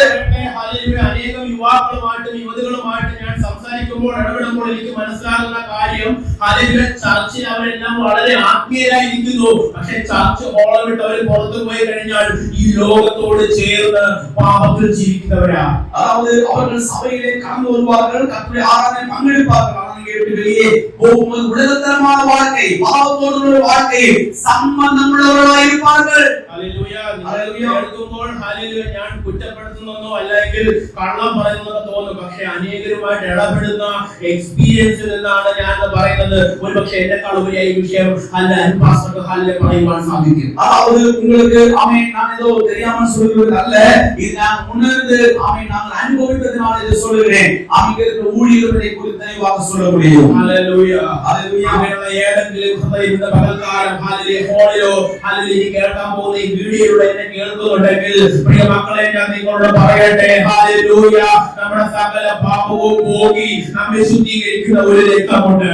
ஆமென் இந்த வீடியோவிலே நீங்கள் பார்க்கலாம் இருக்கலாம். உங்களுக்கு நான் தெளிவாக சொல்கிறேன், சகல பாவங்களிலிருந்தும் நம்மை போக்கி நம்மை சுத்திகரிக்கிற ஒரு ரத்தம் இருக்கிறது. ഹല്ലേലൂയ. പിന്മാറ്റത്തിന്റെ അനുഭവത്തിലൂടെ കടന്നു പോകുന്ന ആരെങ്കിലും ഉണ്ടെങ്കിൽ ഞാൻ പറയട്ടെ, ഇന്ന് പ്രഭാതം നിങ്ങൾക്ക് മടങ്ങി വരാനുള്ള ഒരു അവസരമാണ്. பின்வாங்கி போகிறவர்களாக நீங்கள் யாரெങ്കിലും இருந்தால் உங்களுக்கு எச்சரிப்பின் சத்தத்தை கொடுக்கிறேன். நீங்கள் மீண்டுமாக கிறிஸ்துவுக்குள் வருவதற்கான ஒரு வாய்ப்பை தேவன் உங்களுக்கு கொடுக்கிறார். എബ്രായ ലേഖനം 6-ാം അധ്യായം തന്നെ അതിന്റെ 4 മുതൽ 8 വരെയുള്ള വാക്യങ്ങൾ നാം പരിശോധിക്കുമ്പോൾ അവിടെ നമുക്ക് ഒരു മെറ്റാഫോറിക്കൽ ഇല്ലസ്ട്രേഷൻ നമുക്ക് കാണുവാൻ സാധിക്കും. എബ്രായ ലേഖനം 6-ാമത്തെ അധ്യായം അതിന്റെ 4 മുതൽ 8 വരെയുള്ള വാക്യങ്ങൾ നാം വായിച്ചാൽ എബ്രായരുടെ പുസ്തകം 6-ാം അധ്യായം അതിന്റെ 4 മുതൽ 8 വരെയുള്ള വചനത്തിൽ വായിക്കാം. ഹല്ലേലൂയ. അവിടെ നാം ഇങ്ങനെ വായിക്കുന്ന ശബ്ദമുയർത്തി വായിക്കാൻ പറ്റുമോ? ഒരിക്കൽ പ്രകാശനം ലഭിച്ചിട്ട് ആ. സ്വർഗ്ഗീയ ദാനം ആസ്വദിക്കുകയും ആ. പരിശുദ്ധാത്മാവിനെ പ്രാപിക്കുകയും ആ. ദൈവത്തിന്റെ നല്ല വചനവും ആ. വരുവാനുള്ള ലോകത്തിന്റെ ശക്തിയും ആസ്വദിക്കുകയും ചെയ്തവർ ആ. പിന്മാറിപ്പോയാൽ ആ വാക്ക് ശ്രദ്ധിക്കണം. പിന്മാറിപ്പോയാൽ തങ്ങൾക്ക് തന്നെ ദൈവപുത്രനെ വീണ്ടും ക്രൂശിക്കുന്നവരും ആ. അവന് ലോകാപകാരം വരുത്തുന്നവരും ആകൊണ്ട് ആ. അവരെ പിന്നെയും മാനസാന്തരത്തിലേക്ക് പുതുക്കുവാൻ കഴിവുള്ളതല്ല. മതി മതി മതി. അവിടെ വ്യക്തമായിട്ട് പറയുന്നു, ഹല്ലേലൂയ, ഒരിക്കൽ പ്രകാശനം ലഭിച്ചു, സ്വർഗ്ഗീയദാനം ആസ്വദിച്ചു, പരിശുദ്ധാത്മാവിനെ പ്രാപിച്ചു, ദൈവത്തിന്റെ നല്ല വചനവും വരുവാനുള്ള ലോകത്തിന്റെ ശക്തിയും ആസ്വദിക്കുകയും ചെയ്തു. அதாவது வசனத்தை வாசிக்கும் போது எபிரேயர் 6-ாம் அதிகாரம் 4-ாம் வசனம், ஏனெனில் ஒருவரும் பிரகாசிக்கப்பட்டும் பரமீவை ருசித்து பார்த்தும் பரிசுத்தாவியை பெற்றும் தேவனுடைய நல்வார்த்தைகளை ஆமென் ஆமென் வரும் உலகத்தையும் பெருங்கள் ருசித்து பார்த்தோம் மறுதலித்து போனவர்கள் தேவனுடைய குமாரனை தாங்களே மறுபடியும் சிலுவையில் அறைகிறவர்களாக இருக்கிறார்கள்.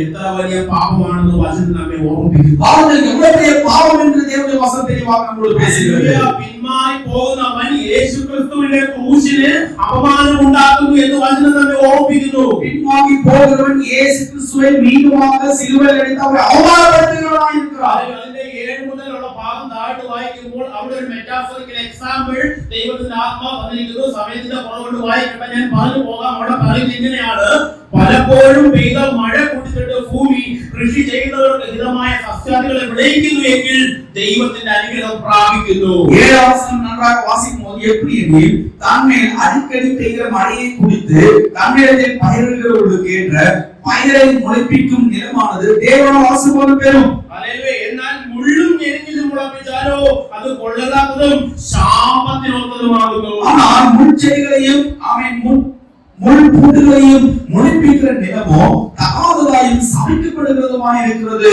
சுட்டரிக்கப்படுவதற்கே அது முடிவு. ദൈവമക്കളെ ഞാൻ പറയട്ടെ, ആരാധനയിൽ വരുമ്പോൾ മെസ്സേജുകൾ കേട്ടു, യൂട്യൂബിലുള്ള മെസ്സേജുകൾ കേട്ടു, അനേക സന്ദേശങ്ങൾ കേട്ടു, ആത്മാവ് നമ്മൾ വ്യക്തമായി ഇടപെട്ടു, എന്നിട്ടും ദൈവം ആഗ്രഹിക്കുന്ന ഫലം കൊടുക്കാതെ വണ്ണം ദൈവ സന്നിധിയിൽ നിന്ന് പിന്മാറി പോകുന്നവരെ പറ്റി ദൈവത്തിന്റെ വചനം വിളിക്കുന്നു, അവൾ മുള്ളും ഞെരിഞ്ഞിലുമാണ്. அதாவது கர்த்தருடைய வசனத்தை கேட்க சபையில் வருகிறார்கள், அதை கேட்டு வசனத்தின் பிரகாரமாக நடக்காதவர்கள் யார் என்றால் அவர்கள் முட்செடிகளும் முள் பூண்டுகளும் முளைப்பிக்கிற நிலமாக இருக்கிறார்கள். അതിന്റെ അവസാന വചനം നമ്മെ ഓർമ്മിപ്പിക്കുന്നു, ചുട്ട് കളയുക. அதனுடைய கடைசியை நாம் வாசிக்கும் பொழுது தெளிவாக சொல்கிறது, அப்படிப்பட்ட முட்செடிகளை அவர் சுட்டெரிப்பார். ഹല്ലേലൂയ. ശക്തമായ ദൈവത്തിന്റെ ന്യായവിധിയെ ഈ വചനം ഇവിടെ ഓർമ്മിപ്പിക്കുന്നു. மிகவும் வல்லமையான கர்த்தருடைய நியாய தீர்ப்பை குறித்து தெளிவாக வசனம் சொல்கிறது. ഹല്ലേലൂയ. ഹല്ലേലൂയ. ദൈവമക്കളെ ഞാൻ പറയട്ടെ, ഹൃദയം കൊണ്ട് നാം ദൈവത്തിൽ നിന്ന് അകന്നു പോയി കഴിഞ്ഞാൽ, ഹല്ലേലൂയ, ഹൃദയം കൊണ്ട് നമുക്ക് ദൈവത്തോട് ചേർന്നിരിക്കാൻ പറ്റാതെ പിന്മാറ്റം നമ്മുടെ ജീവിതത്തിൽ ഉണ്ടായാൽ, വചനം പറയുന്നു പരിശുദ്ധാത്മാവ് നമ്മെ മടക്കിക്കൊണ്ടു വരുവാൻ അനേകം വിധങ്ങൾ ഉപയോഗിക്കും. എന്നാൽ അതിനോട് മറുതലിച്ച് നാം പോയി കഴിഞ്ഞാൽ അതിന്റെ അവസാനം എന്ന് പറയുന്നത് ചുട്ടുകളയുക അല്ലെങ്കിൽ നിത്യ നരകമാണ്. ஒரு கிறிஸ்துவுக்குள்ளாக வந்து அவன் பின்மாற்றவசிலே கடந்து போனான் என்றால் அவனுக்கு பரிசுத்தாவியானவர் பலவிதமான வாய்ப்புகளை அவன் திரும்பி வருவதற்கு கர்த்தர் கொடுப்பார். ஆனால் அதை பெற்றுக்கொண்டு அந்த எச்சரிக்கை சத்தத்தை கேட்டும் அவன் திரும்பி வரவில்லை என்றால் கடைசியில அவனுக்குள்ளாக ஆக்கினை தீர்ப்பு, சுட்டெரிக்கிற ஆக்கினை தீர்ப்பு கடந்து வரும் என்று தேவனுடைய வசனம் தெளிவாக சொல்கிறது. പേടിപ്പിക്കാൻ പറയുന്നതല്ല കേട്ടോ, ദൈവത്തിന്റെ വചനം അതിൽ വെള്ളം ചേർക്കാതെ സത്യമായി പറയുവാൻ ഞാൻ ആഗ്രഹിക്കുന്നു. നാം യാതൊരുത്തിലും അവൻ കോപமாக சொல்லவில்லை, காயப்படுத்துவது சொல்லவில்லை. ஆனால் தேவனுடைய வசனம் மாயம் சேர்க்காத பாராயிருக்கிறதால் தெளிவாக சொல்ல விரும்பப்படுகிறேன். അതിലെ സംശയമുണ്ടെങ്കിൽ നമുക്ക് ഇസ്രായേലിന്റെ ചരിത്രത്തിലൂടെ നാം കടന്നു പോയി കഴിഞ്ഞാൽ ഇതിന്റെ എക്സാമ്പിൾസ് നമുക്ക് കാണുവാൻ സാധിക്കും. சந்தேகம் இருந்தால் கடைசி பழைய காலத்திலே இஸ்ரவேல் ஜனங்களுக்குள்ளாக கடந்து போன அந்த வாழ்க்கையை குறித்து நம்ம பார்க்க முடியும். ഒന്ന് രണ്ട് ഉദാഹരണങ്ങൾ മാത്രം പറഞ്ഞ് അടുത്ത ഭാഗത്തേക്ക് കടന്നു പോകാൻ ഞാൻ ആഗ്രഹിക്കുന്നു. ஒன்றிலே இரண்டு எடுத்துக்காட்டை மட்டும் சொல்லிவிட்டு அடுத்த ഭാഗത്തേക്ക് പോകാൻ വിரும்பப்படுகிறேன். സംഖ്യാപുസ്തകം അതിന്റെ 13 14 അധ്യായം എടുക്കാമോ? എണ്ണാഗമ പുസ്തകം അതിന്റെ 13 അധികാരം 14 വചനത്തിൽ വാസിக்கலாம். അല്ലെങ്കിൽ അവിടെ നമുക്ക് ഇസ്രായേൽ ജനത്തിന്റെ ദൈവത്തോടുള്ള ഒരു വലിയ മറുതലിപ്പ് നമുക്ക് കാണുവാൻ സാധിക്കും. അന്ന് ഇസ്രായേൽ ജനങ്ങൾ കർത്തർക്ക് എതിരാக இருக்கிற മറുതലിപ്പை குறித்து നമ്മൾ பார்க்க முடியும். അവിടെ കനാൻ ദേശം ഒറ്റ നോക്കേണ്ടതിന് ദൈവം എന്ത് ചെയ്തു? ആളുകളെ അയച്ചു. എന്നാൽ കനാൻ ദേശം ഒറ്റ നോക്കി മടങ്ങി വന്നതിൽ 2 പേർ ഒഴിച്ച് ബാക്കി സകല ആൾക്കാരും ദൈവത്തോട് അവിശ്വാസം പ്രവർത്തിക്കുന്നു നമുക്ക് കാണുവാൻ സാധിക്കും. அதாவது கானான் தேசத்தை உற்று பார்ப்பதற்காக மோசேயால் அனுப்பப்பட்ட 12 கோத்திர ஜனங்கள் கடந்து போனார்கள். கடந்து போன பொழுது மற்றவர்கள் எல்லாரும் விரோதமாக அவனை அவிசுவாசத்தை சொன்னார்கள். ஆனால் 2 பேர் மட்டும் விசுவாசத்தை சொன்னார்கள். ഇവർ കടന്നു പോയിട്ട് അവിടെ അമാലേക്കിനെയും അവിടുത്തെ ശക്തിയും ഒക്കെ കണ്ടപ്പോൾ മടങ്ങി വന്ന് പറയുവാണ്, അയ്യോ നമുക്ക് ആ രാജ്യം വേണ്ട, അല്ല അവിടെ നമ്മളെക്കാൾ ശക്തന്മാരുണ്ട്, നമ്മൾ അങ്ങോട്ട് പോയി കഴിഞ്ഞാൽ അല്ല അവരുടെ മുമ്പിൽ നമ്മൾ ചെറിയ കിളികളെ പോലെയാണെന്നുള്ള അവിശ്വാസം അവർ ദൈവത്തോട് പറയുവാനിടയായി. கானான் தேசம் கடந்து போன தேசம் பார்ப்பதற்கு நல்லதுதான். அங்கு மிகவும் ராட்சதமான பெரிய பலவான்கள் இருக்கிறார்கள். அவர்களுக்கு முன்பாக நாம் வெட்டுக்கிளிகளை போல இருக்கிறோம், நாம் அவரை ஜெயிக்க முடியாது என்ற அவிசுவாசத்தின் பயத்தை அவர்கள் காட்டினார்கள். 32ാമത്തെ വാക്യത്തിൽ പറയുന്നത് ഇസ്രായേൽ മക്കളുടെ ദുർവർത്തമാനം പറഞ്ഞു എന്നാണ്. 32ാം വചനം വാസിക്കുമ്പോൾ അവர்கள் தேவனுக்கு எதிராக துர்மனசாட்சியோடு வார்த்தைகளை அவர்கள் சொன்னார்கள். ഹല്ലേലൂയ, നാം ഓർക്കണം, ഹല്ലേലൂയ, 10 ബാധകളാൽ മിസ്രയീമിന്റെ നടുവിൽ താൻ ദൈവമാണെന്ന് തെളിയിച്ച് പെസഹ ആചരിച്ച് അതിലെ പകൽ മേഘസ്തംഭമായും രാത്രി അഗ്നിസ്തംഭമായും ചെങ്കടൽ കടത്തി ദൈവം കൊണ്ടുവന്ന ദൈവത്തിന്റെ ജനം ഹല്ലേലൂയ കനാൻ ദേശത്ത് പോയി അവിടെ അമാലേക്കിനെ കണ്ടപ്പോൾ ദൈവത്തെ അവിശ്വസിച്ച് പറയുകയാണ്, നമുക്ക് ആ രാജ്യം നേടിയെടുക്കാൻ പറ്റത്തില്ല. அதாவது 10 பாதைகளையும் அவன் பார்வோனுக்கு முன்பாக காட்டி ஜனங்களை விடுவித்தெடுத்து அவன் கர்த்தரோடு கொடுத்து தேவனை நடத்தி கொண்டு வரும் பொழுது இப்போது தேவனுக்கு விரோதமாக ஜனங்கள் பேசுகிறார்கள். அவன் நம்மால் அந்த இடத்தை சுதந்திரித்துக் கொள்ள முடியாது. അതിൽ 14ാം അധ്യായത്തിന്റെ 9ാമത്തെ വാക്യത്തിൽ പറയുന്നു, യഹോവയോട് നിങ്ങൾ മത്സരിക്കുക മാത്രമരുത്.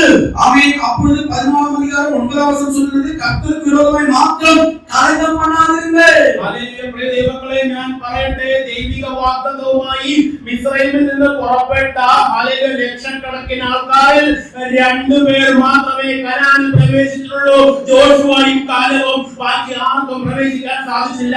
അവരുടെ പിന്മാറ്റത്താൽ, അവരുടെ അവിശ്വാസത്താൽ, അവരുടെ ദൈവത്തെ അവർ അവിശ്വസിച്ചതിനാൽ. அவன் பிரியமானவர்களே, அவன் எகிப்திலிருந்து அவன் பல லட்ச ஜனங்கள், பல கோத்திரத்துடைய ஜனங்கள் கானான் தேசத்துக்குள்ளாக கடந்து போவதற்கு பயணம் செய்தார்கள். ஆனால் அங்க இருக்கிற 2 பேர்கள் மட்டும், அதாவது யோசுவாவும் காலேபும் மட்டும்தான் இந்த வாக்குத்தத்தமான கானானுக்குள்ளாக கடந்து சென்றார்கள். மற்றவர்கள் எல்லாரும் அந்த வனாந்தரத்தில் அழிக்கப்பட்டார்கள். ഹല്ലേലൂയ, നമുക്കറിയാം, പുറപ്പാട് പുസ്തകം 32ാമത്തെ അധ്യായത്തിൽ അവരുടെ മോശ മലമേൽ കയറി ഇറങ്ങി വന്നപ്പോൾ അവിടെ നിന്ന ജനം മോശയെ കാണാഞ്ഞതിനാൽ മോശ അല്പം താമസിച്ചു പോയതിനാൽ അവിടെ ഒരു കാളക്കുട്ടിയെ ഉണ്ടാക്കി അവനെ കൊണ്ടുവന്ന സത്യ ദൈവത്തെ അവർ മറന്ന് വിഗ്രഹത്തെ ആരാധിക്കാൻ നമുക്ക് അവിടെ കാണുവാൻ സാധിക്കും. மோசே 40 நாட்கள் அவன் தேவனுடைய மகிமைக்குள்ளாக கடந்து போனபோது வருவதற்கு தாமதமானது என்று இஸ்ரவேல் ஜனங்கள் பார்த்த பொழுது அவர்கள் எல்லாரும் மோசேக்கு விரோதமாக ஒரு காளக்குட்டியை அவர்களுக்கு தேவனால் தயார்படுத்தினார்கள். ഞാൻ പറയട്ടെ, ആയിരക്കണക്കിന് ആൾക്കാർ അവിടെ ദൈവകോപത്തിൽ നശിച്ചു പോകാനിടയായി. பாருங்கள், அவர்கள் விக்கிரகத்தை உண்டாக்கின போது, அந்த காளையை உண்டாக்கின போது பலரும் தேவனுடைய கோபத்தினாலே நாசமாய் போனார்கள். ഇതെല്ലാം അവിടെ നിർത്തി എക്സ്പ്ലെയിൻ ചെയ്യണമെന്ന് എനിക്ക് ആഗ്രഹമുണ്ട്. സമയത്തിന്റെ കുറവുകൊണ്ടാണ് ഞാൻ പറഞ്ഞു വിട്ടു പോകുന്നത്. അതെല്ലാം சொல்வதற்கு எனக்கு സമയമില്ലാത്തതിനാல சொல்லிவிட்டு கடந்து പോകുகிறேன். സംഖ്യാപുസ്തകം 25ന്റെ 1 മുതൽ 9 വരെ വായിക്കുമ്പോൾ അവിടെ നമുക്ക് വിഗ്രഹാരാധനയുടെ ഒരു മൂർധന്യാവസ്ഥ നമുക്ക് കാണുവാൻ സാധിക്കും. என்னாகும் புத்தகம் 25ஆம் அதிகாரம் 1ஆம் வசனம் 2ஆம் வசனம் வாசிக்கும்போது அங்கேயும் தேவனை அறிந்த ஜனங்கள் விக்கிரக ஆராதனையை செய்கிறவர்களாய் மாறிக்கொண்டிருந்தார்கள். നാം മനസ്സിലാക്കണം, ദൈവിക വാഗ്ദത്തത്തോടു കൂടി ആ ദേശത്തെത്തിയ ജനം അവിടുത്തെ മോവാബിലുമായി ചേർന്ന് അവരുടെ വിഗ്രഹത്തെ ആരാധിക്കുവാനിടയായി. தேவனுடைய வாக்குத்தத்தோடு கடந்து வந்த தேவனுடைய பிள்ளைகள் மோவாபு தேசத்துடைய பெண்களோடு சேர்ந்து அந்த தேசத்தோடு சேர்ந்து விக்கிரக ஆராதனை உள்ளவர்களாக மாறினார்கள். ദൈവം വ്യക്തമായ വാണിംഗ് അവർക്ക് കൊടുത്തതാണ്. ഈ ദേശത്തിലെ ജനത്തോട് നിങ്ങൾ ചേരരുത്, അവരുടെ ആചാരങ്ങൾ നിങ്ങളുടെ ജീവിതത്തിന്റെ ഭാഗമാക്കരുത്. എന്നാൽ ആ വാണിംഗിനെ നിരസിച്ച ഇസ്രായേൽ മക്കളെ ഞാൻ പറയട്ടെ, 24,000 പേർ അവിടെ മരിച്ചു വീഴാനിടയായി. അപ്പോൾ தேவன் முன்னதாகவே ஒரு எச்சரிக்கை கொடுத்திருந்தால், நீங்கள் மோவாபிய தேசத்துக்குள்ளாக பாவமுள்ள விக்கிரகத்துக்குள்ளாக நீங்கள் போகக்கூடாது என்ற வார்த்தையை சொல்லினார். கீழ்ப்படியாதனால அந்த ஜனங்களை 24,000 பேர் மேலாக கர்த்தருடைய கோபத்துக்கு அழிந்து போனார்கள். ദൈവമക്കളെ ഞാൻ പറയട്ടെ, നമ്മുടെ ദൈവം പാപത്തോട് കോംപ്രമൈസ് ചെയ്യാത്ത ദൈവമാണ്. ஆமென். பிரியமானவர்களே, நான் சொல்லுகிறேன், நம்முடைய கர்த்தராகிய இயேசு கிறிஸ்து பாவத்தோடு எந்த ஒரு காரணத்தினாலும் அவர் அந்த காம்ப்ரமைஸ் அது ஒத்துக்கொள்ள மாட்டவே மாட்டார். എന്നാൽ ദൈവത്തിന്റെ വചനം കേട്ട് മടങ്ങി വരുവാൻ തയ്യാറാകുന്ന ഹൃദയങ്ങളെ, നിങ്ങളുടെ പാപം എത്ര കടും ചുവപ്പായാലും ഞാൻ അതിനെ ഹിമം പോലെ വെളുപ്പിക്കുമെന്ന് പറഞ്ഞ് തുറന്ന ഹൃദയത്തോടെ നിൽക്കുന്ന ഒരു യേശുവിനെ നമുക്ക് ഈ കൃപായുഗത്തിൽ കാണുവാൻ സാധിക്കും. ஆனால் அவன் கர்த்தருடைய வார்த்தை கேட்டு மீண்டுமாக பின்மாற்றப்பட்டு திரும்பி வரும்பொழுது அவனை இரக்கத்தினாலே பாவமன்னிப்பை பெற்றுக்கொண்டு அவருக்குள்ளாக கொண்டு வருவதற்கு அவர் உண்மையுள்ளவராய் இருக்கிறார்.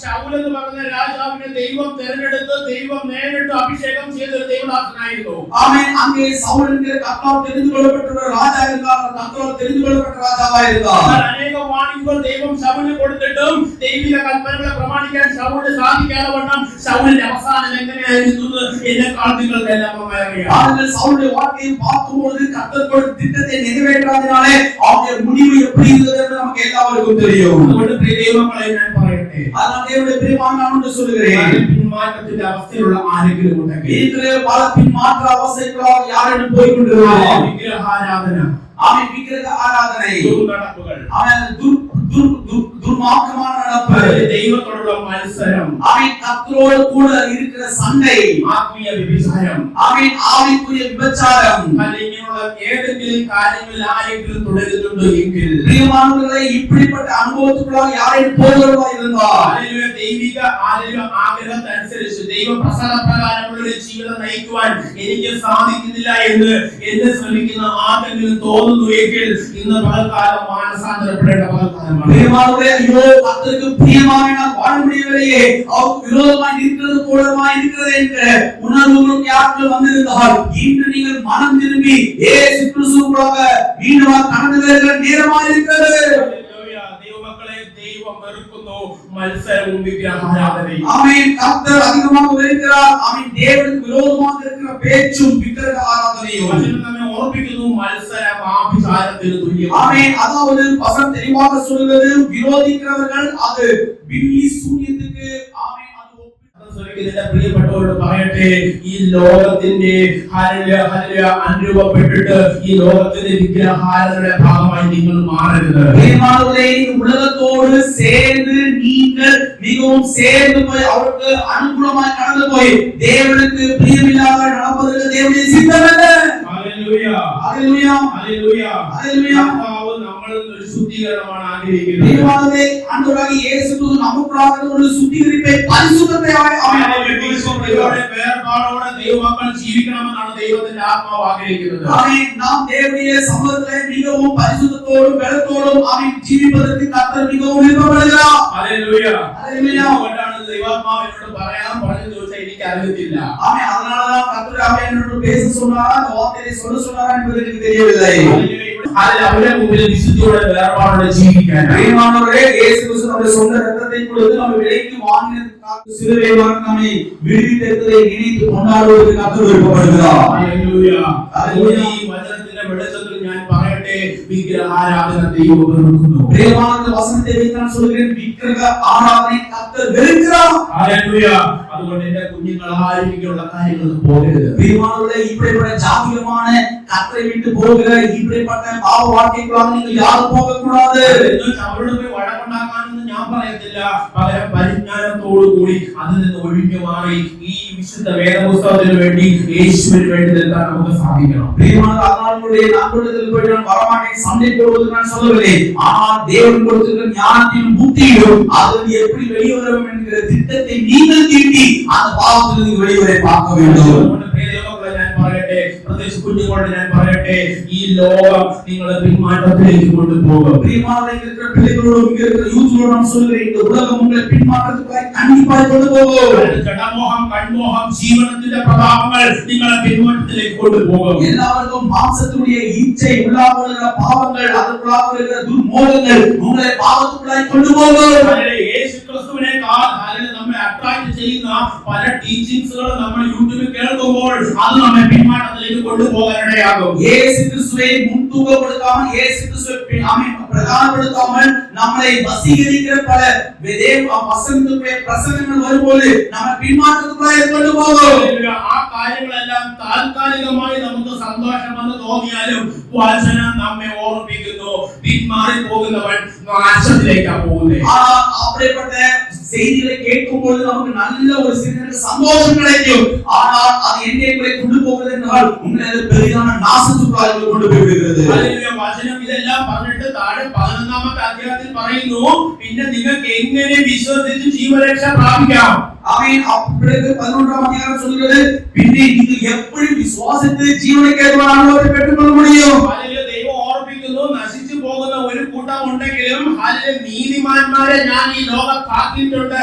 ஆமென். அதாவது நாசத்திலே போவதற்காக சில ஜனங்களை ஆமென் நான் ஆயத்தப்படுத்தி இருந்தாலும் நீதிமான்களை எனக்காக பிரித்து வைத்திருக்கிறேன். അതുകൊണ്ടാണ് അതിന്റെ 37ാമത്തെ വാക്യത്തിൽ നാം വായിച്ചത്, ഇനി എത്രയും അല്പകാലം കഴിഞ്ഞിട്ട് വരുവാനുള്ളവൻ വരും, താമസിക്കുകയില്ല.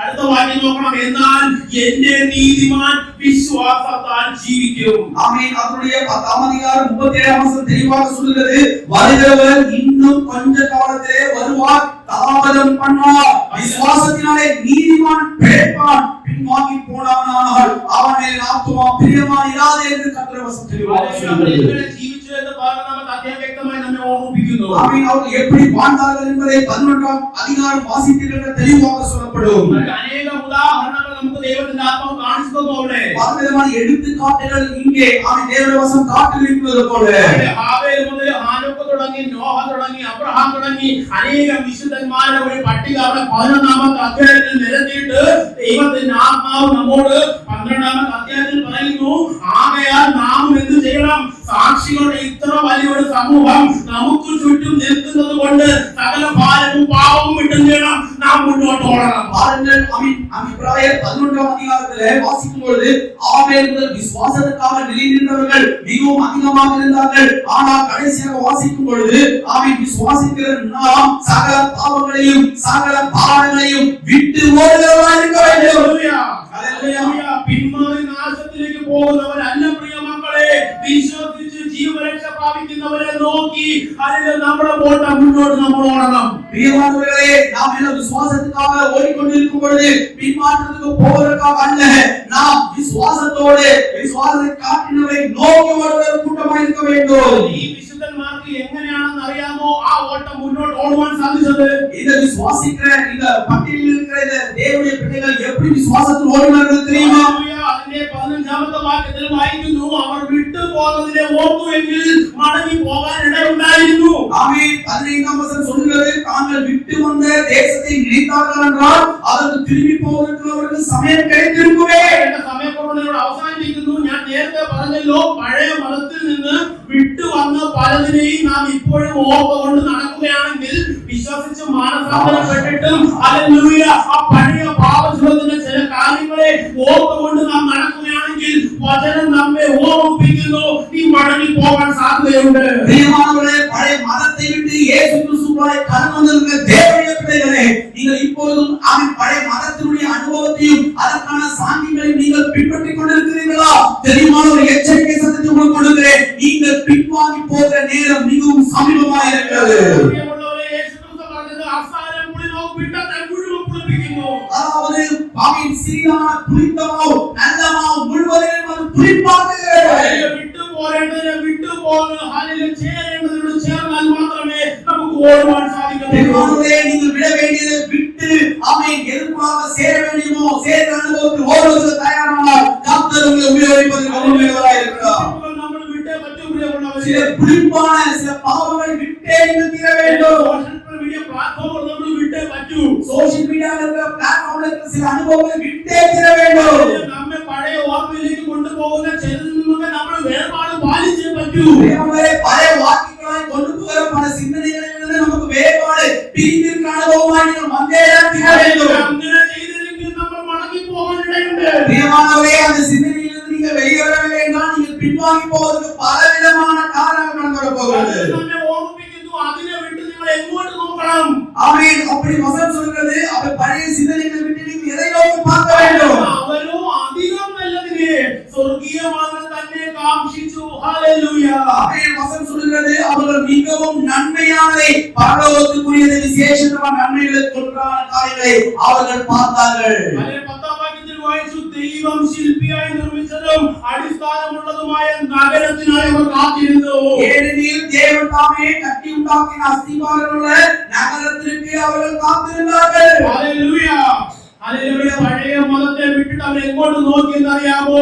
വരുവാനുള്ള ആ സ്വർഗ്ഗത്തിലേക്കാണ് അവരുടെ കണ്ണുകൾ ഉയർത്തിയത്. பிரியமானவர்களே, இங்கு கொடுத்திருக்கிற ஜனங்கள் பழைய மதத்தை விட்டு யார் விசுவாசிக்கிறவர்களை எதை பார்த்தார்கள் என்றால் வரப்போகிற நகரமாகிய ஆமென் பரலோகத்தை நோக்கி அந்த விசுவாசிக்கிறவர்கள் பார்த்தார்கள். നിങ്ങളെ നയിക്കേണ്ടത് ആ സ്വർഗീയ പ്രത്യാശയാണ്. பிரியமானவர்களே, உங்களை நடத்துவது விசுவாசத்தில் நடப்பவர்களை நடத்துவது எது என்றால் பரலோகத்துக்குரிய நம்பிக்கைதான். അതിൽ ഈ പുസ്തകം എടുത്തതുകൊണ്ട് നമുക്ക് കിട്ടുന്ന ഏറ്റവും വലിയ അനുഗ്രഹം എന്തെന്ന് പറയാമോ? ആ സ്വർഗീയ പ്രത്യാശ ഹൃദയത്തിലുള്ളതാണ്. பிரியமானவர்களே, இந்த வேத புத்தகத்தை கையில் எடுத்ததால் உங்களுக்கு கிடைக்கிற பெரிதான அற்புதமான நன்மைகள் என்ன தெரியுமா? நம்பிக்கை என்ன தெரியுமா? பரலோகத்துக்குரிய நன்மைகள் மட்டும். എത്ര പേർക്ക് വിശ്വാസത്തെ പറയുവാൻ സാധിക്കും? ആകയാൽ വരുവാനുള്ളവർ ഇനി താമസിക്കുകയില്ല.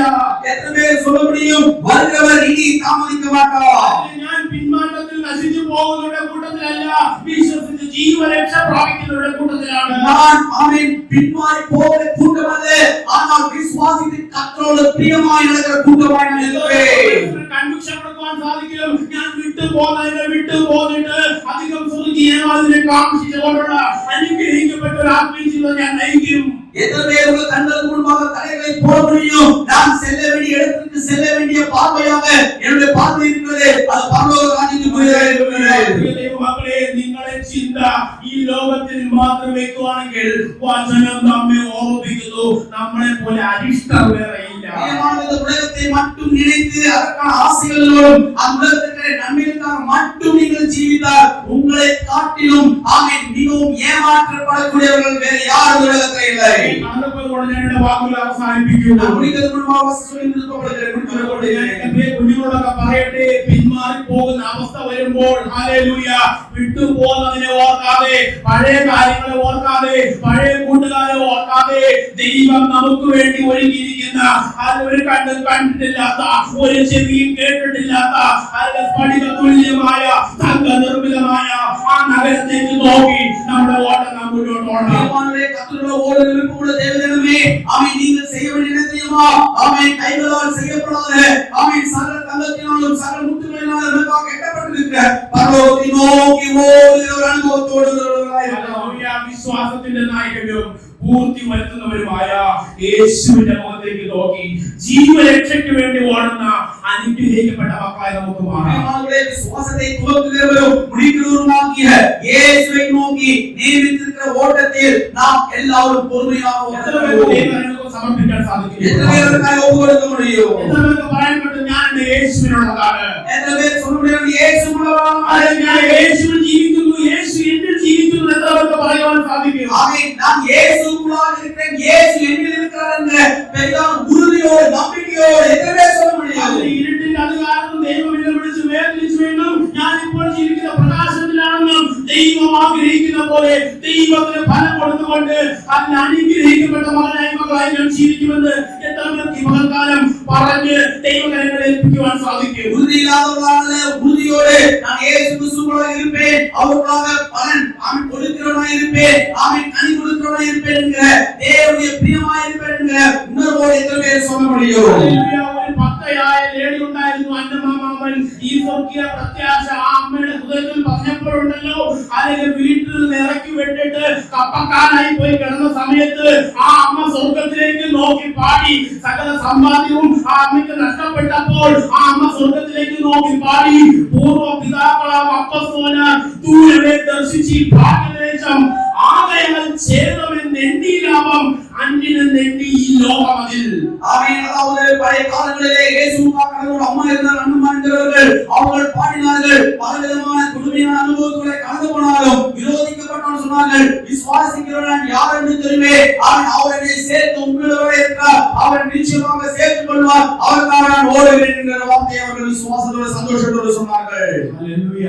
ஹல்லேலூயா. ജീവന്റെ പ്രത്യാശയുള്ള ദൈവമക്കൾ കരങ്ങൾ ഉയർത്തി ദൈവത്തെ മഹത്വപ്പെടുത്തുക. பிரியமானவர்களே, வாழ்க்கைக்குரிய ஆமென் பெரிய நம்பிக்கையோடு எத்தனை பேர் காரணம் என்று ஆமென் சொல்ல முடியும்? തിരിച്ചോട്ട് പറഞ്ഞേ, ഞാൻ ഈ ലോകത്തോട് ചേരത്തില്ല. நீங்கள் ஜீவனோடு சொல்லுங்கள், ஆமென் இந்த உலகத்தோடு நான் சேர்ந்திருக்க மாட்டேன். ഈ ലോകം എന്നെ മാടി നിൽക്കുമ്പോഴും എനിക്ക് വേണ്ടി മരിച്ചവരുടെ മുഖത്തേക്ക് ഞാൻ നോക്കും. ஆமென் நான் இங்கே இருக்கும்போது எனக்காக மரித்த ஒருவரை நான் பார்க்கிறேன்.